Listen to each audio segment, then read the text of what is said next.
All right, let's work through an example of building a rational function where they don't actually give you the numbers. They just tell you the different characteristics. So in our example, we need to write a rational function in unsimplified factored form with the following characteristics. At least one negative 0.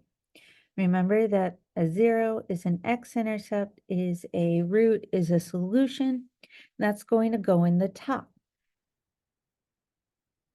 the numerator. Okay, so one negative 0. You can choose any negative number that you'd like. I am going to choose negative 2.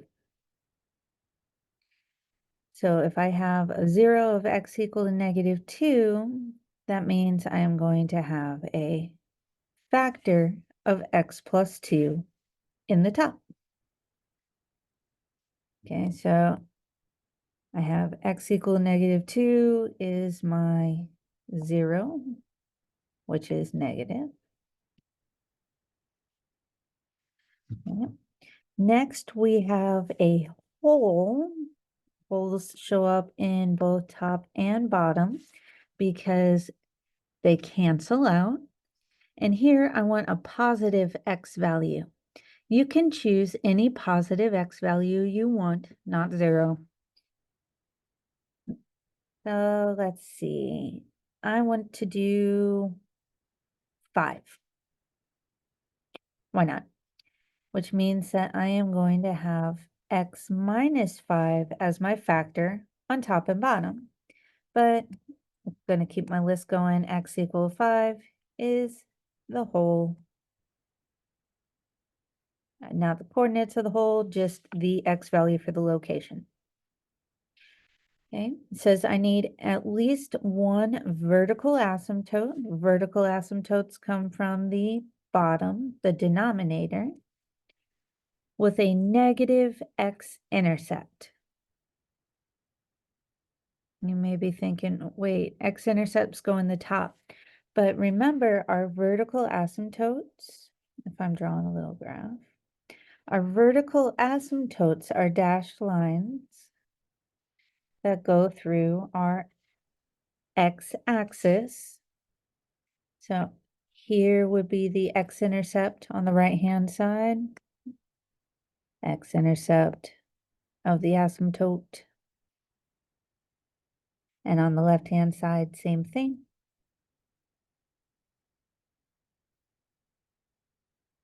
So if I'm looking at the asymptotes, which one is going to have a negative x-intercept?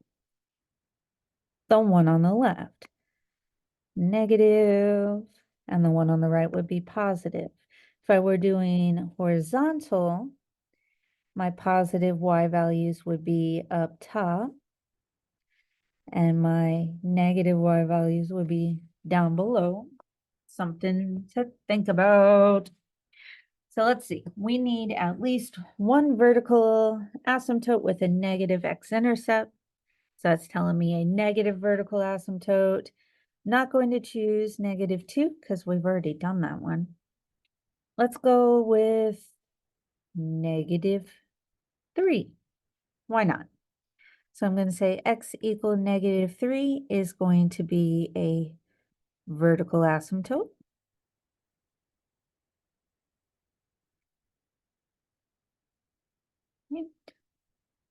And then the last characteristic they said that we have to have is a horizontal asymptote of 0.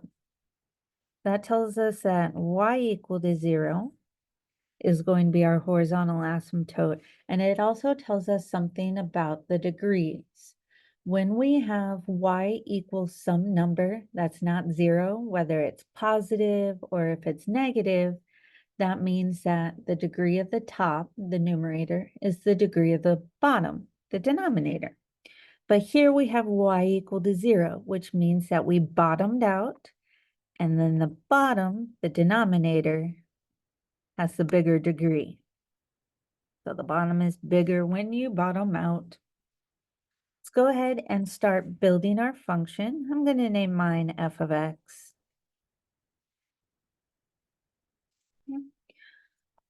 We said that X equal to -2 is going to be our -0. And we said that it needs to go in the top. And when we put it in the top, make sure you use the factor, not the X value. Next one on our list was a whole with a positive X value. I chose X equal to 5, which gave me X minus 5 for my factor. And remember, it has to show up in top and bottom. And then let's see, we had a vertical asymptote with a negative x-intercept. X equal -3 means that I have x plus 3 as a factor. And my vertical asymptote comes from the bottom. Then my x plus 3. If I double check right now, the degree of the numerator is 2. The degree of the denominator is 2. Those are equal. That's not okay. This is what we would need if we wanted a horizontal asymptote of 1 or -3 or any number other than 0. Okay? We need the degree of the denominator to be bigger, which means that I need another factor in the bottom. Yes, it would be the easiest or quickest way to put another x plus 3 in the denominator, have the x plus 3 squared. But that gets a little icky if you're trying to graph it. So I'm just going to choose another factor to put in the bottom. I had my vertical asymptote of x equal to -3. So I'm going to choose a positive vertical asymptote because it'll make life easier when I'm graphing. If I were to choose like -4 and -3 as my vertical asymptotes, could you imagine having to graph all the itty bitty little fractions in between those? Not my cup of tea. So let's see, we already have a whole at x equal to 5. Let's go with 1. Why not? X equal to 1 as a vertical asymptote. I could make this any number I really wanted to. I am just keeping with the lower numbers to not make my life miserable. So if x equal to 1 is going to be a vertical asymptote, that means I need x minus 1 in the denominator, which changes my degree to 3.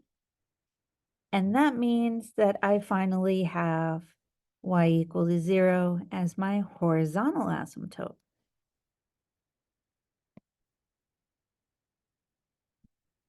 We have our function. We have f of x is equal to x plus 2 times x minus 5 all over x minus 5 times x plus 3 times x minus 1.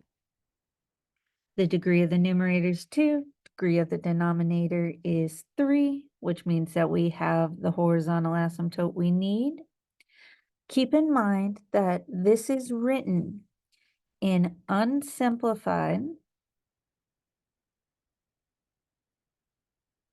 factored form. It's factored because all the parentheses and multiplication. It's unsimplified because we still have that x minus 5 in top and bottom. Okay. So we have written our function in unsimplified factored form. Unsimplified factored form. And we've also identified each of the characteristics. That's what we did right down here.